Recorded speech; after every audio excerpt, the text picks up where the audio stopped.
एक बादल और एक नदी की दोस्ती की। और ये कहानी है घनु बादल की। अब घनु जो था ना, वो बाकी बादलों जैसा नहीं था। उसमें एक खास बात थी। कहिए, एक बहुत बड़ा डर था जो उसके अंदर छिपा हुआ था। तो चलिए, कहानी के पहले हिस्से में मिलते हैं हमारे हीरो घनु से। कैसा था घनु? वो आसमान में यहां वहां खुशी खुशी तैरता रहता था। एक बड़ा सा गोल मटोल रुई जैसा सफेद बादल। गानू का काम ही यही था, हर रोज उड़ना। कभी पहाड़ों के ऊपर से गुजरता तो कभी बड़े बड़े शहरों के ऊपर से, कभी खुले समंदर पर तैरता। मतलब वो ऊपर से पूरी दुनिया तो देखता था, लेकिन एक चीज थी जो वो कभी नहीं करता था। वो दूसरे बादलों की तरह कभी बारिश का हिस्सा नहीं बनता था। अब होता क्या था कि बाकी सब बादल वो किसानों के खेतों पर जाकर बरस जाते थे, सूखी नदियों को पानी से भर देते थे। पर घनु, वो बस दूर से ये सब देखता रहता था। वो कभी नहीं बरसता था। तो एक दिन बाकी बादलों ने उससे पूछ ही लिया, भाई तुम बरसते क्यों नहीं हो? तब जाकर घनु ने अपने दिल की बात बताई, अपना सबसे बड़ा डर। पता उसने क्या कहा? उसने कहा, मुझे डर लगता है कि अगर मैं बरस गया तो मैं खत्म हो जाऊंगा। मेरा कोई वजूद ही नहीं बचेगा। और फिर एक दिन ऐसा आया जब घनु उड़ते उड़ते एक ऐसी जगह पहुंच गया जहां उसके इसी डर का सामना होना था। उसकी असली परीक्षा होनी थी।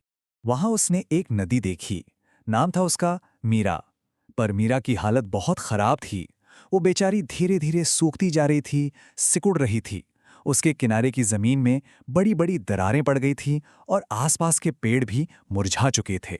मीरा की मुश्किलें बढ़ती ही जा रही थीं। सोचिए, पानी लगातार कम हो रहा था, जमीन फट रही थी, और सबसे दुख की बात तो ये थी कि उसमें रहने वाले जीव, जो मछलियां और कछुए थे, वो बेचारे तड़प रहे थे। तो घनु से रहा नहीं गया। उसने मीरा से पूछा। मीरा ने बहुत उदास होकर जवाब दिया, बहुत वक्त हो गया, कोई बारिश ही नहीं हुई। मैं सूखती जा रही हूं।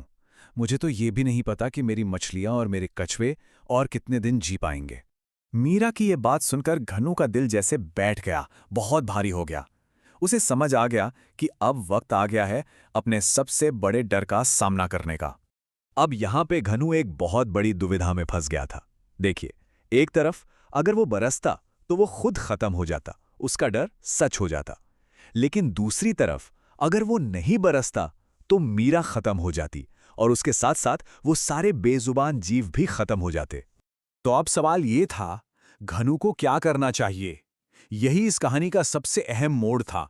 घनु अकेला आसमान में तैरता रहा और बस सोचता रहा, बहुत देर तक सोचता रहा। फिर काफी देर की खामोशी के बाद घनु ने एक फैसला कर लिया। वो धीरे धीरे आगे बढ़ा और सीधा मीरा नदी के ऊपर आकर ठहर गया। और फिर वो बरस पड़ा, धड़ाधड़, झमाझम। जितनी भी ताकत थी उसके अंदर, उसने सब लगाकर बारिश की। वाकई ये उसकी हिम्मत का सबसे बड़ा पल था। और घनु के इस त्याग का असर, अरे वो तो फौरन ही दिखने लगा। मीरा जैसी खिल उठी, पानी का स्तर बढ़ने लगा, मछलियां खुशी से कूदने लगी, और मुरझाए हुए पेड़ वो फिर से हरे भरे हो गए। लेकिन इसका एक असर घनु पर भी हो रहा था। जैसे जैसे वो बरसता जा रहा था, उसका आकार छोटा और भी छोटा होता गया। आखिर में वो बस रुई के एक नन्हे से टुकड़े जैसा रह गया।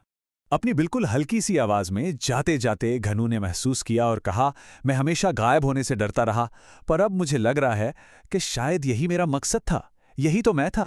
पर रुकिए, कहानी यहां खत्म नहीं होती।